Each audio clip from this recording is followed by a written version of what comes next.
우리 모든 성도님들을 진심으로 환영하고 사랑합니다.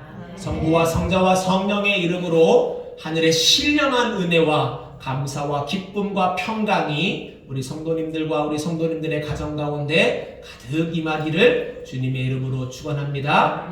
우리 옆에 있는 분들과 함께 이렇게 인사 나누겠습니다. 하나님이 우리 성도님을 사랑하십니다.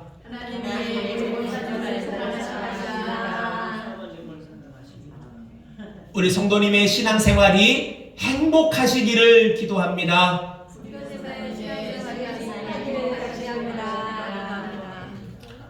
아멘. 우리의 입술의 고백대로 되어지기를 원합니다.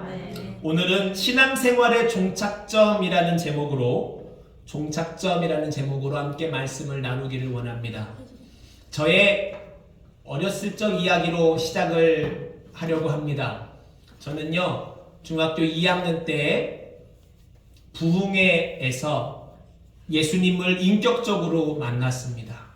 나의 죄를 하나님 앞에 회개하고 하나님께서 부으시는 그 은혜에 충만하여서 하나님을 찬양하는 것이 좋고 하나님을 예배하는 것이 좋고 전도하는 것이 좋은 그런 학생으로 내 인생이 완전히 바뀌었어요.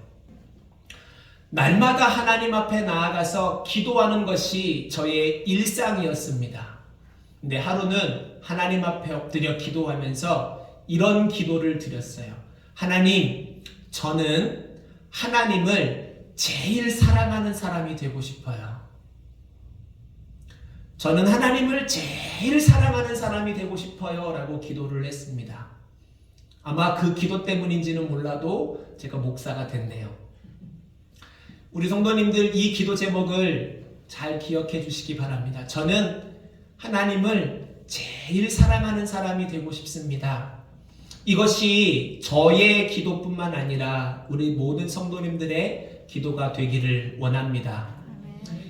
하나님을 가장 사랑하는 자의 모습, 어떤 모습일까요?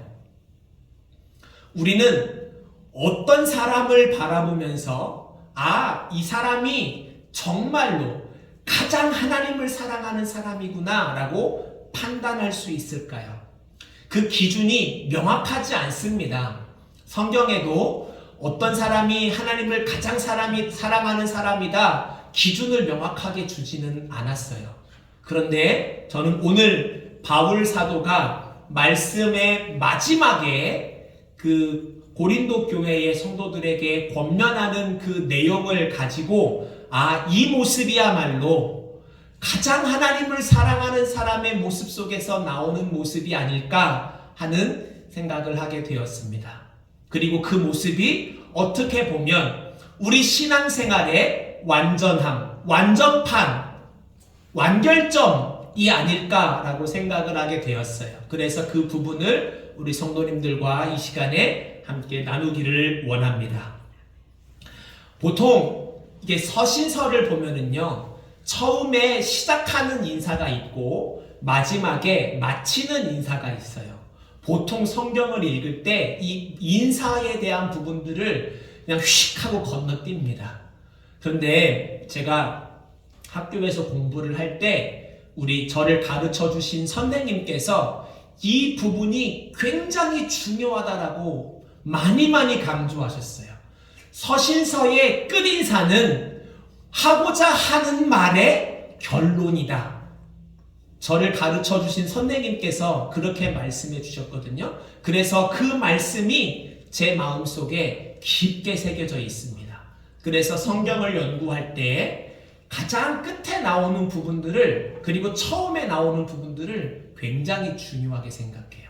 그래서 오늘 우리가 읽었던 13장, 11절, 12절, 13절 이 내용은 고린도 후서를 쓰면서 바울이 말하고 싶은 내용이 정말로 녹아 들어가 있는 정수 중의 정수다. 이렇게 우리 성도님들께 말씀을 드리고 싶습니다.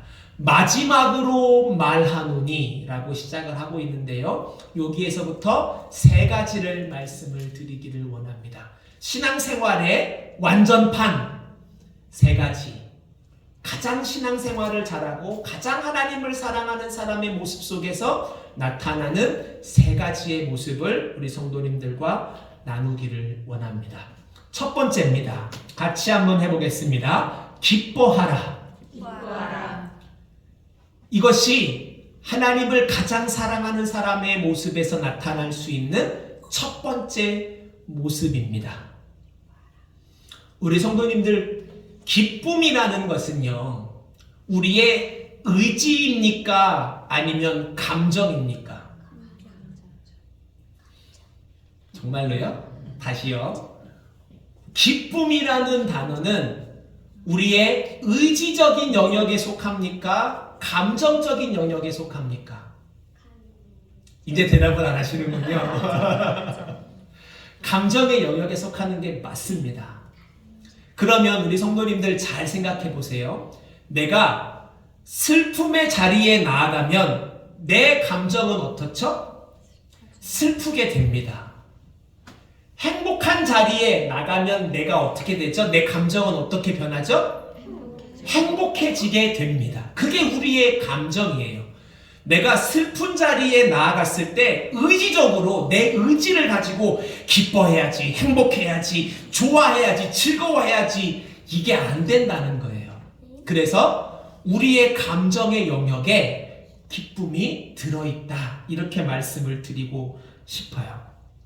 그런데 우리가요, 환경이라는, 내가 노출되어져 있는 이 환경 속에서 내가 확신이라는 것을 갖지 못한다면, 아니 뒤집어서 말하면 내가 어떠한 환경에 노출된다고 할지라도 내 안에 흔들리지 않는 어떠한 확신이 견고하게 서 있다면 우리의 환경과 상관없이 동일한 감정을 가질 수 있다라고 저는 우리 성도님들께 말씀을 드리려고 합니다.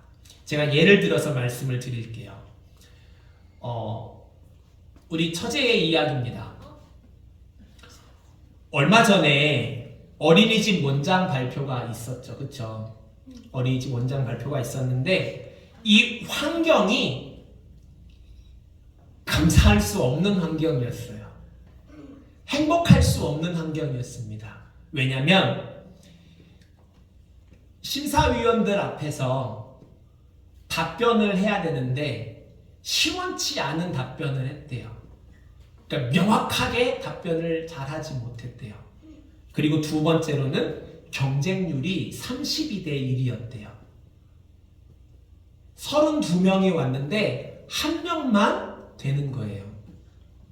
그리고 우리 은경 성도님은 선생님의 신분으로 지원을 했는데 원장의 신분으로 지원한 사람이 6명이 있었대요. 원장의 경력을 가지고 있으면 점수를 조금 더 먹고 들어가거든요. 그래서 원장의 경력을 가지고 있는 사람이 6명이 지원을 했어요. 이제 면접 절차가 발표를 하는 것들이 다 끝났어요. 그리고 결과는 일주일 뒤에 나옵니다. 여기까지만 생각하면 그 일주일을 보내는 은경 성도님의 마음이 어떨까요? 심란하죠? 우리가 정확한 단어를 사용했네요. 굉장히 심란합니다. 마음이 복잡하고 막 번뇌해요. 될까? 안 될까? 될까? 안 될까? 왔다 갔다 합니다. 그리고 이 마음속이 불안함이 찾아옵니다. 그래서 늘 불안함 속에서 살아갈 수밖에 없는 거예요. 그런데요, 은경 성도님은 이 일주일을 기다리면서 행복하게 보냈습니다. 어떻게 행복하게 보낼 수 있었을까요?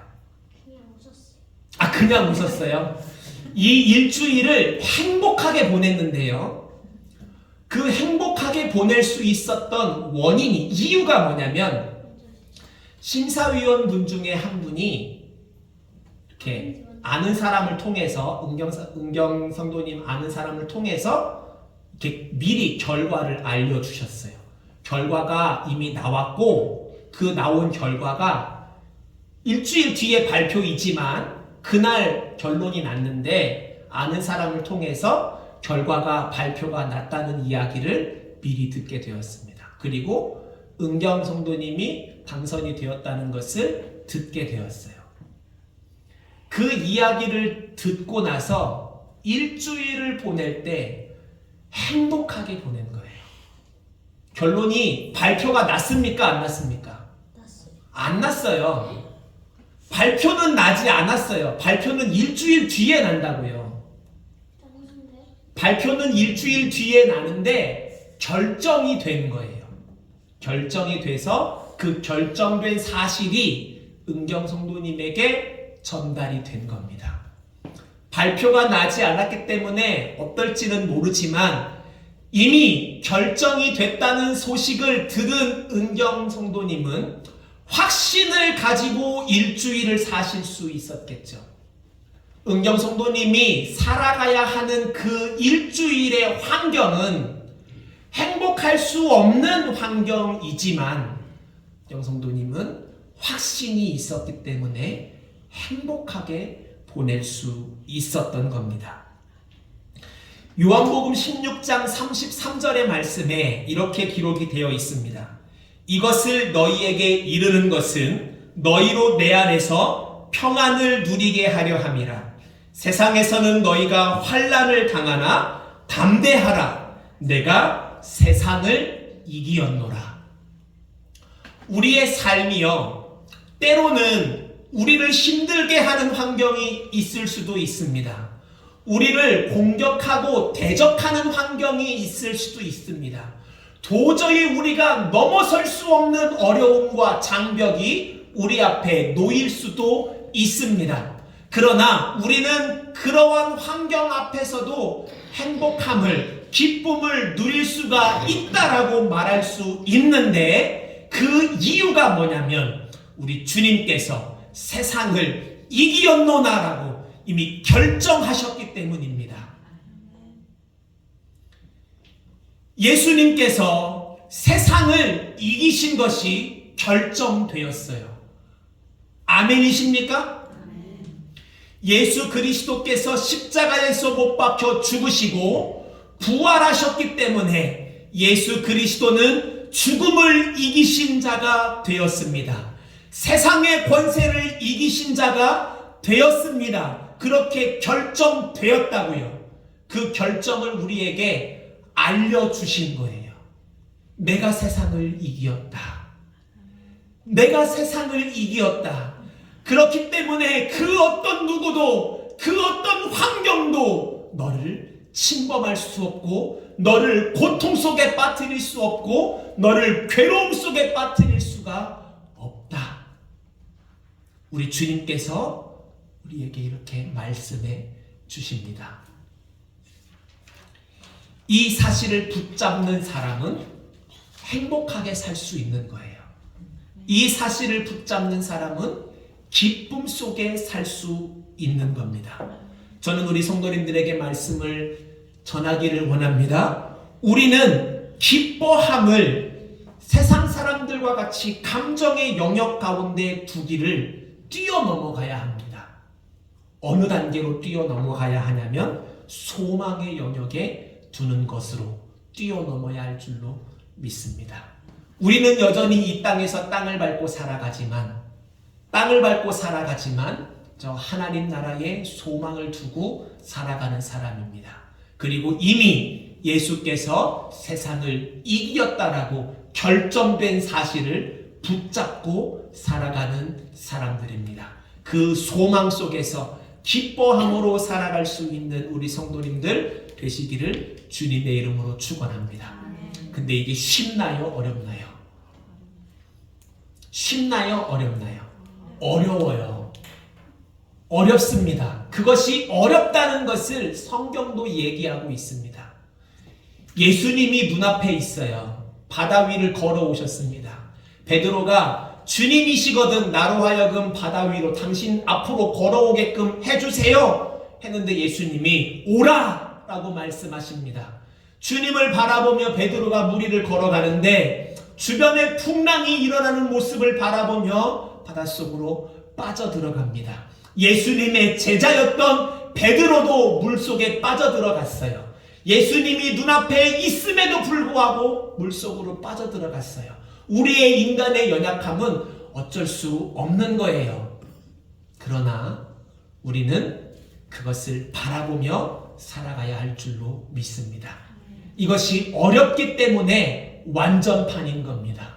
이 완전판의 단계까지 나아가기를 소망하고 끊임없이 나아가는 우리 성도님들이 되시기를 주님의 이름으로 축원합니다. 두 번째입니다. 두 번째는요, 같이 합니다. 위로를 받으며. 위로를 받으며. 조금 다른 말인데요. 호소함을 들으며. 같이 한번 해볼까요? 호소함을 들으며. 여기 성경에, 우리가 읽은 성경에는 위로를 받으며 라고 기록되어 있는데요. 이것을 영어 성경으로 찾아봤어요. 영어 성경을 찾아봤는데 영어 성경에는 위로를 받으며 라는 말이 없습니다.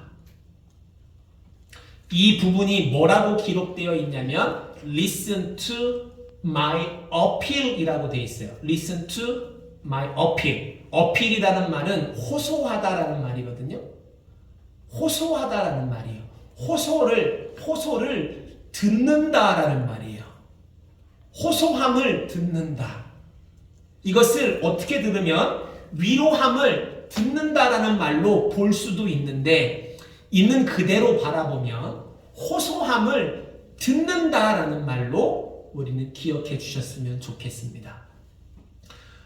성경에 듣는 것을 강조하는 말씀들이 굉장히 많이 있습니다. 그 중에 저는 두 개의 말씀을 뽑아가지고 우리 성도님들에게 왔는데요. 제가 읽어드리겠습니다. 첫 번째는 계시록 2장 17절 말씀입니다. 계시록 2장 17절 말씀에 이렇게 기록되어 있습니다. 귀 있는 자는 성령이 교회들에게 하시는 말씀을 들을지어다. 귀 있는 자는 성령이 교회들에게 하시는 말씀을 들을지어다 라고 기록되어 있습니다. 그리고 열왕기상 3장 9절 말씀에 또 기록된 말씀을 읽어드리겠습니다. 누가 주의 임하는 백성을 재판할 수 있사오리까? 듣는 마음을 종에게 주사 주의 백성을 재판하여 선악을 분별하게 하옵소서. 이 두 개의 말씀이 듣는 것의 중요성을 강조하는 말씀이다. 이렇게 말씀을 드리고 싶습니다. 어릴 때는요, 듣기를 좋아합니까? 말하기를 좋아합니까? 듣기. 그 시험 보는 거 말고요. 내가 이랬어 라고 말하는 것을 좋아합니까? 아니면 다른 사람이 말하는 것을 들어주기를 즐거워합니까? 말하는 것을 즐거워합니다. 내 얘기를 들어달라고 이야기하기를 좋아합니다. 그것이 어린 사람들의 특징입니다. 그러나 성숙한 사람이 되고 장성한 사람이 되었을 때는 말의 입술에 무게감을 갈기 때문에 말하는 것은 줄이고 듣는 것에 더욱더 귀를 기울이는 모습을 보입니다. 이게 맞습니까? 틀립니까?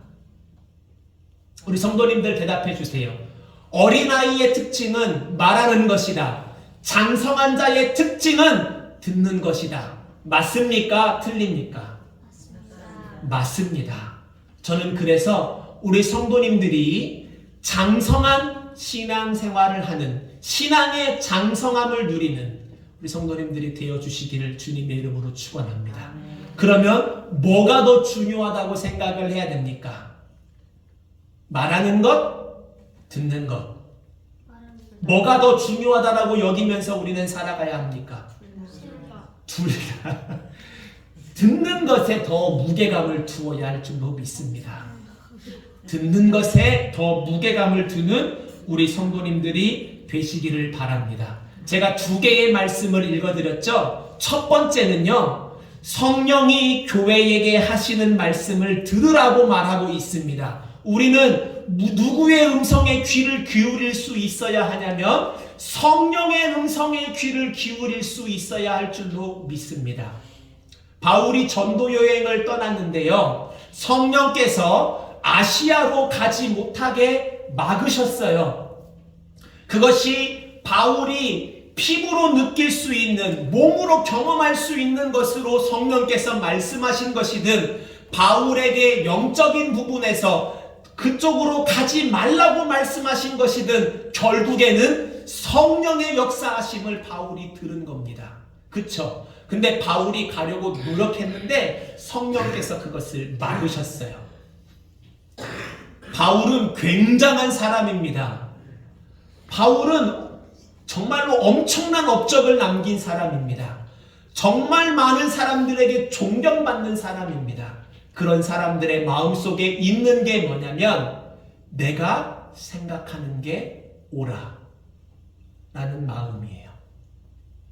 내 생각이 맞아 라는 말입니다. 정치인들이 다른 사람의 이야기를 듣기가 쉽습니까? 내 말대로 따라오라고 말하는 게 쉽습니까? 따라오라고 말하는 게 쉽죠. 그런 거예요. 바울도 얼마든지 내가 가고 싶은 길로 갈 수 있었어요. 그만큼 위대한 사람이었기 때문에, 그만큼 남긴 업적이 많은 사람이었기 때문에 그렇습니다. 가고 싶은 대로 갈 수 있었어요. 하고 싶은 대로 할 수 있었습니다. 그런데 성령께서 막으신다는 것을 인지하는 순간에 바울은 멈추었습니다. 성령의 음성에 귀를 기울이는 대표적인 모습이다. 이렇게 말씀을 드리고 싶어요. 성령께서 우리의 삶 가운데 말씀하심을 경험하면서 사십니까? 때로는 하나님의 말씀을 읽을 때 내게 주시는 말씀이 있지 않습니까?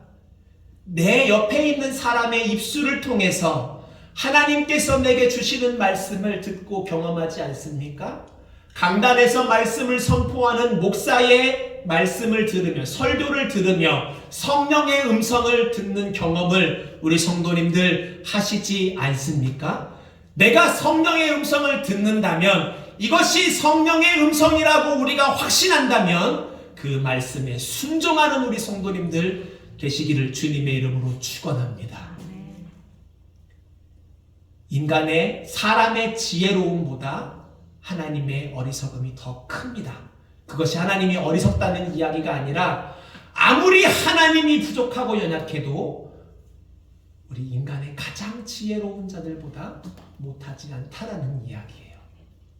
우리 성도님들이 믿고 의지하고 예배하는 하나님은 어떤 분이십니까? 우리 성도님들의 입술을 열어서 고백해 보십시오. 우리 성도님들께서 예배하는 그 하나님은 어떤 분이십니까? 전지전능하신 하나님이십니다. 무소부재하신 하나님이십니다. 또 무엇보다도 우리 성도님들을 사랑하시는 하나님이십니다. 모든 것을 하실 수 있는 그 하나님의 인도하심에 순종하는 그 음성에 귀를 기울이는 우리 성도님들이 되시기를 주님의 이름으로 축원합니다. 두 번째는 열왕기상 3장 9절에서 듣는 마음을 우리에게 달라고 했던 이 말씀을 우리 성도님들 기억하시기 바랍니다.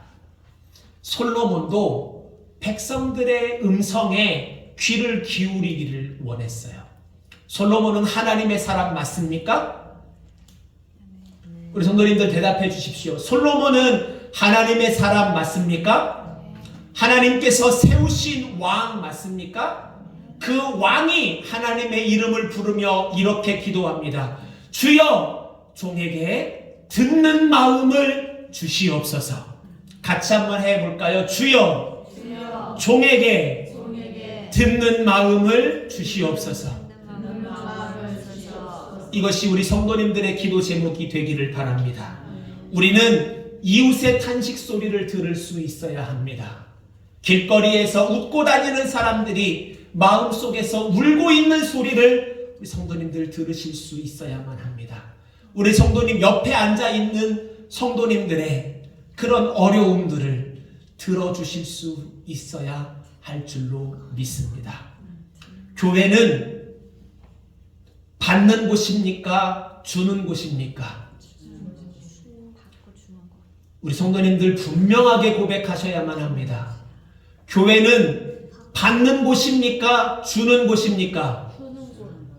교회는 주는 곳이 되어야 합니다. 어떻게 하는 거요? 교회는 말하는 곳입니까? 듣는 곳입니까? 듣는 거요. 교회는 듣는 곳이 되어야 합니다. 우리 성도님들 기억해 주시기를 바랍니다. 이것 또한 어려워요. 보통 신앙인들이 할 수 없는 이야기입니다. 정말로 교회에 있는 많은 사람들을 우리 성도님들 만나보셨을 줄 압니다. 내 이야기를 들어달라고 하는 사람이 많습니까? 내가 당신의 이야기를 들어주겠습니다 하는 사람이 많습니까? 그랬으면 좋겠네요. 정말로 많은 사람들이 내 이야기를 들어달라고 이야기를 합니다. 내 이야기를 들어주세요. 내 이야기를 들어주세요. 그것이 나쁘다라고 말씀드리는 게 아니에요. 내 이야기를 들어달라고 말하는 것도 굉장히 필요한 부분입니다. 그러나 우리가 성숙한 사람이라면, 우리가 주님께서 기뻐하시는 그리스도의 장성한 분량에 충만한 데까지 이른 사람이라면, 신앙생활의 완전판의 자리에 있는 사람이라면 듣는 것이 기쁜 줄로 믿습니다. 우리 성도님들이 그 자리까지 나아가시기를 주님의 이름으로 축원합니다. 마지막입니다. 세 번째입니다. 세 번째는요, 같이 한번 말해봅시다. 마음을 같이하여. 첫 번째가 뭐였죠? 기뻐하라. 두 번째는요, 위로를 받으며 호소함을 들으며. 그리고 세 번째는요, 마음을 같이하여 라는 말입니다.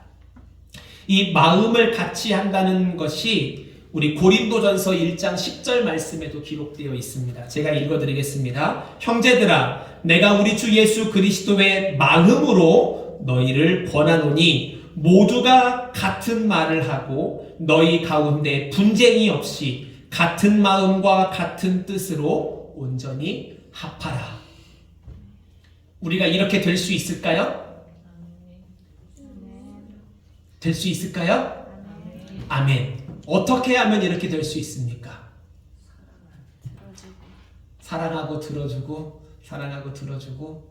네, 맞습니다. 그런데 저는 첫 번째로 우리 성도님들께 이렇게 말씀을 드리고 싶어요. 우리가 같은 마음과 같은 뜻으로 온전히 합하려면 우리가 예수의 마음을 동일하게 가지면 됩니다. 내 마음이 아니라 예수의 마음을 모든 이들이 동일하게 가지면 같은 뜻을 가질 수 있고 같은 마음을 가질 수 있고 그 가운데 분쟁을 없앨 수 있습니다. 그런데 이것은 굉장히 이상적이에요. 우리는 그것을 추구하려고 합니다. 예수의 마음을 품는 것.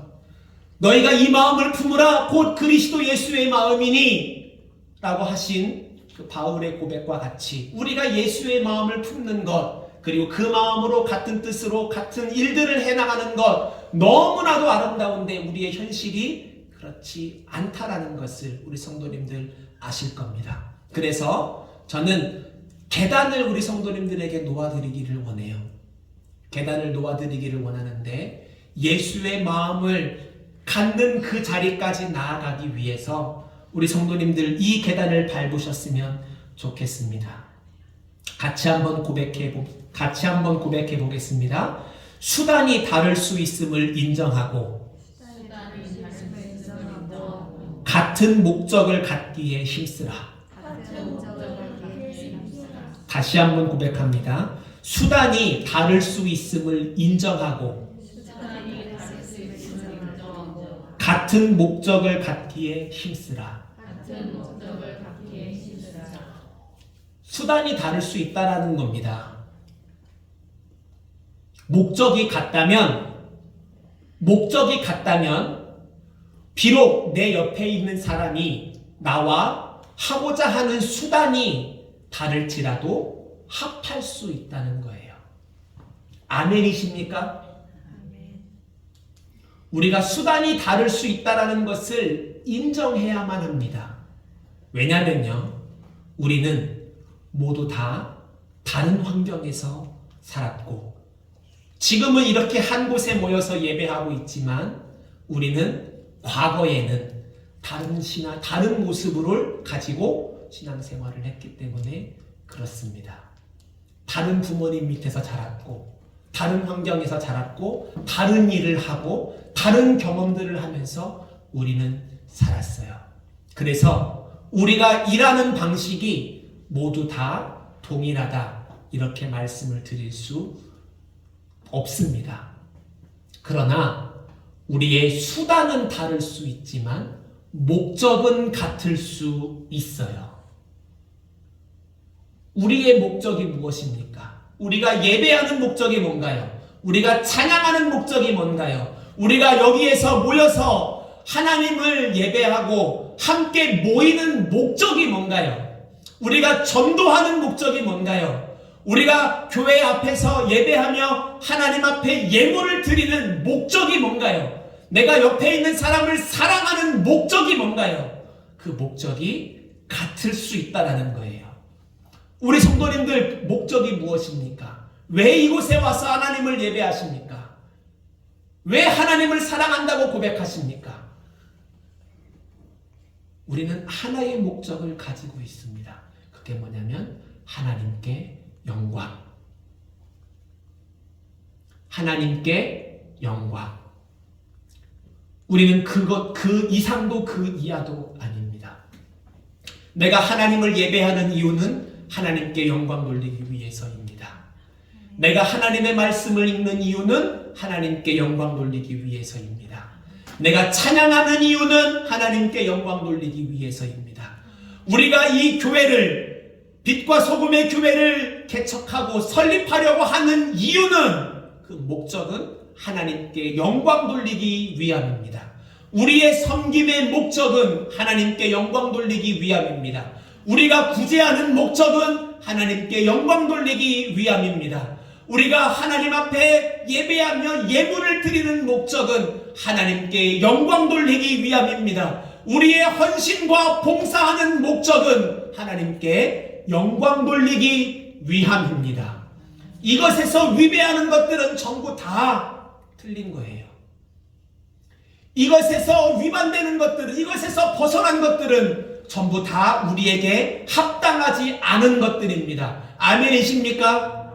우리가 이것을 이루어가기 위해서 여러 가지 수단들을 갖는데 수단은 다를 수 있어요. 순서는 달라질 수 있습니다. 그러나 그 다름과 순서의 다름과 방법의 다름은 우리는 얼마든지 용납할 수 있다는 거예요. 성도님들, 교회 안에서 시끄러운 소리 나는 거 있을 수 있습니까? 없습니까? 있을 수 있다라는 거 인정해 주시기를 바랍니다. 그러나 우리가 함께 모여서 일을 하는 가운데 시끄러운 소리가 날 수 있지만 내 옆에 있는 사람을 미워하지 않을 수 있는 이유는 뭐냐면 우리가 같은 목적을 가지고 있기 때문입니다. 아멘이십니까? 우리가 이러한 아름다운 교회를 만들어 가기를 원합니다. 우리가 이 정도까지 성숙한 신앙인이 되기를 바랍니다. 하나님을 위한 것이면 내 원수와도 손을 잡을 수 있는 단계까지 나아가는 우리 성도님들이 되시기를 주님의 이름으로 축원합니다. 마무리하겠습니다. 이제 설교를 마치겠습니다. 지금 우리가 이야기를 하는 것들, 기뻐하는 것, 다음에 다른 사람의 소리에 귀를 기울이는 것, 그리고 마음을 같이 하는 것, 이것은 결코 쉬운 신앙생활의 모습은 아닙니다. 그러나 우리가 함께 모여서 하나님 앞에 엎드려 기도하고 하나님께서 우리에게 능력 주시기를 구하고 성령 충만하기를 구하며 우리가 이 모습을 이루어 가기를 위하여 함께 달려가는 우리 빛과 소금의 교회 모든 성도님들이 되시기를 주님의 이름으로 축원합니다. 기도하겠습니다. 하나님 아버지 감사합니다.